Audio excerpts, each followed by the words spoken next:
Allez, aujourd'hui on fait un truc un peu spécial. On va décortiquer ensemble une vraie proposition commerciale, un projet d'énergie verte à plusieurs millions. On va plonger dedans, ligne par ligne, pour voir comment on monte une offre pour des parkings solaires et des bornes de recharge. C'est assez fascinant de voir les coulisses. Regardez-moi cette image. On dirait un concept du futur, mais pas du tout. C'est une installation qui existe déjà, au Maroc. Une voiture électrique qui se recharge littéralement avec l'énergie du soleil captée juste au-dessus d'elle. Alors, comment on passe de l'idée à ce résultat concret? Eh bien, on va justement analyser la proposition qui a rendu tout ça possible. On a donc mis la main sur le document authentique de l'entreprise Watsex. C'est une chance, parce que c'est rare de pouvoir regarder de si près comment des projets aussi ambitieux sont pensés, chiffrés et surtout comment ils sont présentés à un client. C'est parti, on y va. Bon, un projet de cette ampleur, ça commence toujours par un document clé, la proposition formelle. C'est vraiment là que tout se joue. C'est le moment de convaincre le client que cet investissement n'est pas juste une bonne idée, mais que c'est carrément essentiel pour son avenir. Et attention, le projet est ambitieux. On ne parle pas d'installer un ou deux trucs, non. On parle de créer un véritable réseau d'infrastructures dans 7 grandes villes marocaines, de Casablanca à Agadir. L'offre est complète, du matériel jusqu'à la formation du personnel. C'est du clé en main. Au cœur de tout ça, il y a une technologie vraiment maligne qui transforme un espace qu'on ne regarde même plus, le parking, en une véritable source d'énergie, c'est l'ombrière solaire. Alors une ombrière solaire, qu'est-ce que c'est au juste? L'idée est toute simple mais brillante. On prend un abri de parking et sur le toit, on met des panneaux solaires. Le résultat, les voitures sont protégées du soleil et pendant ce temps-là, le toit fabrique de l'électricité propre. On fait d'une pierre deux coups. Le principe de fonctionnement est assez simple. Le soleil tape sur les panneaux, ça crée du courant continu. Ensuite, une petite boîte magique, l'onduleur, transforme ça en courant alternatif, celui qu'on a tous à la maison. Et cette électricité, elle peut être utilisée directement sur place ou renvoyée dans le réseau électrique. Ah, j'adore cette image parce qu'elle montre parfaitement le passage du virtuel au réel. À gauche, on a le plan 3D tout propre, sorti de l'ordinateur de l'ingénieur.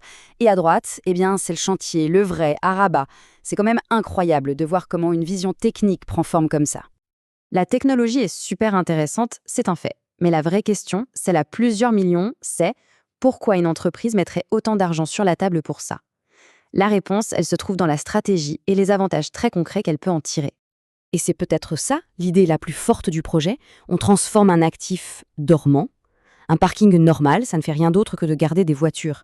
Une ombrière solaire, elle, transforme cet espace en un actif qui travaille. Il produit de l'énergie, il offre du confort et il peut même rapporter de l'argent.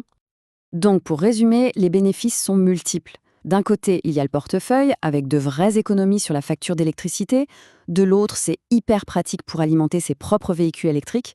Et puis, bien sûr, il y a l'image de marque. L'entreprise montre qu'elle est à la pointe sur les questions de développement durable. Bon, maintenant, passons à ce qui nous intéresse tous, les chiffres. On va décortiquer les coûts pour bien comprendre où va chaque dira. On commence par l'infrastructure de recharge.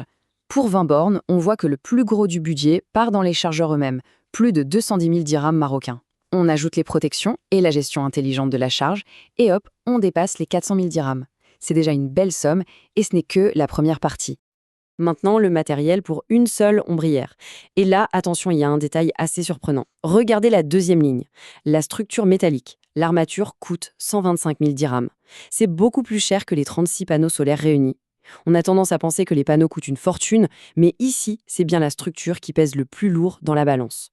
Au total, on approche des 240 000 dirhams de matériel. Et les services, dans tout ça?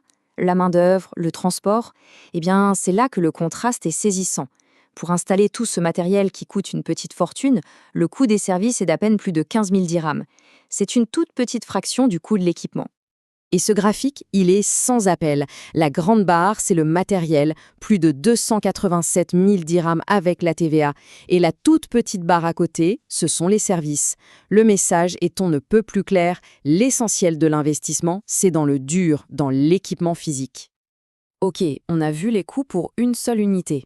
Maintenant, on va assembler toutes les pièces du puzzle et regarder le prix total pour ce projet qui s'étend sur plusieurs sites. On y arrive, la question finale. Le coût total pour équiper 14 sites avec 20 ombrières solaires et toute l'infrastructure qui va avec. Alors, à votre avis, le voici. Le chiffre final est de plus de 6,7 millions de dirhams marocains, toutes taxes comprises. Et ce montant, il couvre absolument tout. Les 20 structures, la plateforme de recharge, le matériel et l'installation sur tous les sites. Et pour bien visualiser d'où vient ce chiffre, ce graphique est parfait. L'énorme partie violette, plus de 90% du total, ce sont les ombrières solaires. C'est vraiment elles, le cœur de l'investissement, avec plus de 6,1 millions. La plateforme de recharge, à côté, représente moins de 10% du coût global. La proposition se termine en rappelant que derrière les millions et la technique, il y a une mission. Il ne s'agit pas seulement d'un projet commercial, mais d'un pas en avant vers le développement durable et une nouvelle façon de penser l'énergie au Maroc. Franchement, en voyant ce genre de projet prendre vie, la question se pose. Si un simple parking peut devenir une mini-centrale électrique propre et rentable, est-ce qu'on n'est pas en train d'assister à l'émergence d'un tout nouveau standard pour tous nos espaces de stationnement ?